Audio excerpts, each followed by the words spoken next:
सृष्टि के विषय में प्रश्न किया कि प्रभु ने इस संसार को कैसे बनाया। तब मैत्रेय जी ने बताया कि सर्वप्रथम भगवान नारायण के नाभि से कमल, कमल से विधाता ब्रह्मा जी का प्रागट्य, और ब्रह्मा जी ने मानसिक सृष्टि की, संकल्प सृष्टि।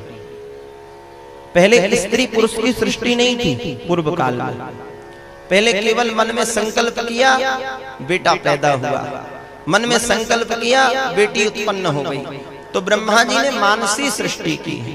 सर्वप्रथम ब्रह्मा जी ने 4 कुमारों को उत्पन्न किया, 4 कुमारों को प्रकट किया, जिनके नाम सनक, सनंदन, सनातन, सनत कुमार। प्रारंभिक दिन में, महात्मा के दिन में जिनकी कथा हम सुन रहे थे, बद्रिका आश्रम से जो आ रहे थे संत, ऐसे 4 कुमारों को ब्रह्मा जी ने प्रकट किया। चारों बच्चों से कहा, बच्चों हमारी आज्ञा है कि तुम सृष्टि कार्य में हमारा सहयोग करो। चारों ने हाथ खड़े कर दिए, पिताजी हम ऐसा कदापि नहीं करेंगे, हम तो भगवान का भजन करेंगे। ब्रह्मा जी को क्रोध आया और भ्रकुटी भेदन होने से, भ्रकुटी से ही भगवान रुद्र का प्रागट्य हो गया। बोलिए शंकर भगवान की जय। भगवान शिव जी कहने लगा, हमारे लिए क्या आज्ञा है? बोले सृष्टि करो। बोले जो काम हम कर रहे हैं वो भी वही तुम काम करो। अब ये देखिए, यहाँ पर सृष्टि की पहली संतान ही अपनी पिता की बात नहीं मानी। तो आज के बच्चे यदि हमारी बात नहीं मान रहे हैं तो इसमें कौन से आश्चर्य की बात है? प्रेम से बोलो श्री राम। सृष्टि की पहली संतान है सनक, सनंदन, सनातन, सनत कुमार। प्रेम से बोलो श्री राम।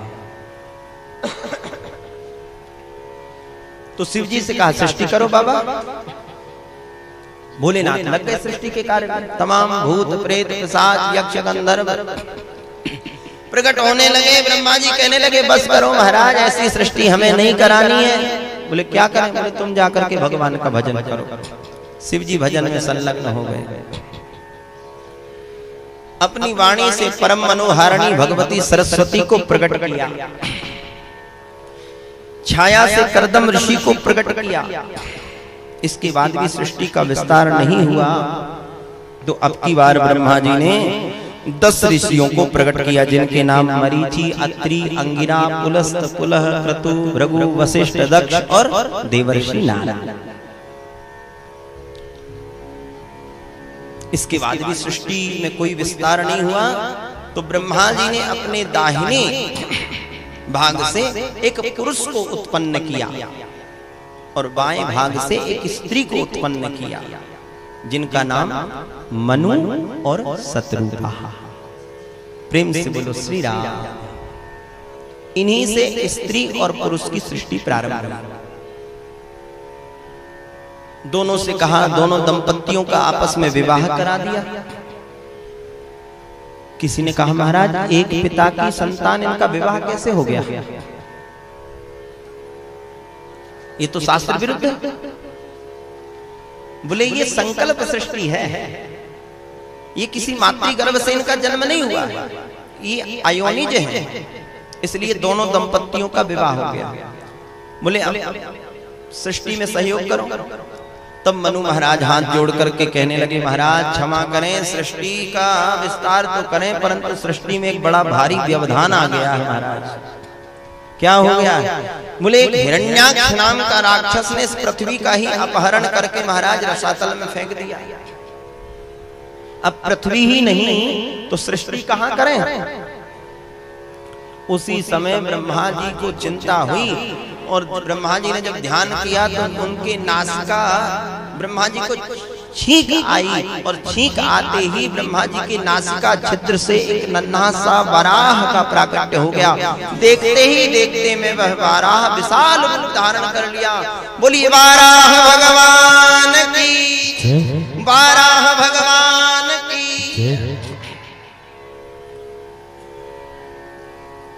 यहाँ पर मैत्रेय जी से विदुर जी कहते हैं कि मैत्रेय जी ये हिरण्याक्ष कौन था जिसने पृथ्वी को चुरा लिया? तब मैत्रेय जी कहते हैं विदुर जी कश्यप ऋषि की 2 पत्नी हैं, जिनका नाम है अदिति और दिति। अदिति जो है ये देवताओं की माता है और दिति जो है ये दैत्यों की माता है। एक बार संध्या का समय हो रहा था और सूर्यास्त के समय में दिति ने अपने पतिदेव से रति की याचना की। कश्यप जी ने कहा, देवी एस घोर तमा बेला घोराणाम घोर दर्शना चरंती अस्याम भूतानि भूते सानुचराणि च। ये घोर बेला है, संध्या की बेला है, सूर्यास्त होने जा रहा। देवी इस समय इस प्रकार से काम भाव तुम्हारे मन में आ रहा है, ये उचित नहीं है।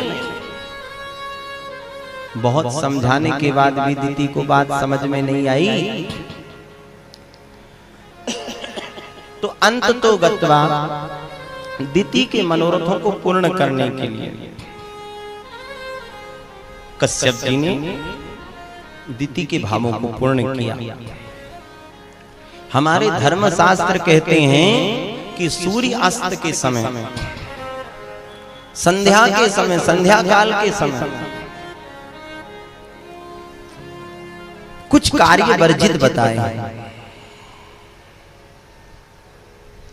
4 कार्य संध्या के समय नहीं करने चाहिए। ध्यान से सुनना। कौन कौन से महाराज? बोले, चत्वारि मानि कर्माणि संध्यायां परिवर्जयेत् आहारं मैथुनं निद्रां स्वाध्यायं च चतुर्थकम्। पहला कार्य आहारम, संध्या के समय भोजन नहीं करना चाहिए। सूर्य अस्त हो रहा हो तो उस समय जो वो व्यक्ति भोजन करता है तो शरीर में व्याधियां आती हैं, रोग ग्रसित हो जाते हैं। इसलिए संध्या के समय भोजन नहीं करना चाहिए। मैथुनम, संध्या के समय पति पत्नी को मिलना नहीं चाहिए। संध्या के समय जो स्त्री गर्भधारण करती है, सूर्य अस्त के समय जिस दंपत्ति के घर में संतान का गर्भाधान संस्कार होता है, उसके घर में दुष्ट संतति का जन्म होता है। इसलिए मैथुनम, स्त्री के साथ में नहीं रहना चाहिए संध्या के समय। तीसरा, निद्रा, सोना नहीं चाहिए। आजकल तो महाराज ऐसी बीमारी लगी है, दिन भर काम करेंगे और जैसे सूर्यास्त हुआ, संध्या हुई तो खर्राटे बजने लगते महाराज। ये बिल्कुल गलत है। संध्या के समय सोना नहीं चाहिए। बच्चे भी यदि सूर्यास्त के समय सोएं तो उनको डांट लगाओ, समझाओ कि सूर्यास्त के समय सोना नहीं चाहिए, इससे आयु कम होती है। और स्वाध्यायं च चतुर्थकम, संध्या के समय चौथा काम स्वाध्याय यानी अध्ययन नहीं करना चाहिए। बच्चों को पढ़ाई नहीं करनी चाहिए। पढ़ना है तो प्रातः काल पढ़ो, संध्या के समय खेल कूद करो अथवा भगवान का भजन करो, कीर्तन करो। तो इसी कारण से इस दिति के गर्भ से 2 आतंकवादियों का जन्म हुआ, हिरण्याक्ष और हिरण्यकश्यप। ये 2 राक्षस आतंकवादी महाराज, जिन्होंने इतना अत्याचार किया, सब लोग जानते हैं। तो जो लोग चाहते हैं कि घर में सुंदर संतान का जन्म हो, घर में भगवान का भक्त का जन्म हो, हमारा बेटा बड़ा होकर के भगवान का भक्त बने, हमारा आज्ञाकारी बने, गुणों से संपन्न हो, तो उसे सावधान होने की आवश्यकता है। बड़ा भगवान ने हिरण्याक्ष के साथ में महाराज युद्ध किया। उस युद्ध में परास्त करके हिरण्याक्ष का संहार करके पुनः ला करके पृथ्वी को प्रतिष्ठित किया और अब सृष्टि का कार्य प्रारंभ हो गया। सर्वप्रथम मनु और शत्रुपा से 5 संतानें उत्पन्न हुई, 3 बेटियां और 2 पुत्र। बेटियों के नाम आकुति, देवहूति और प्रसूति। पुत्रों के नाम प्रियव्रत और उत्तानपाद।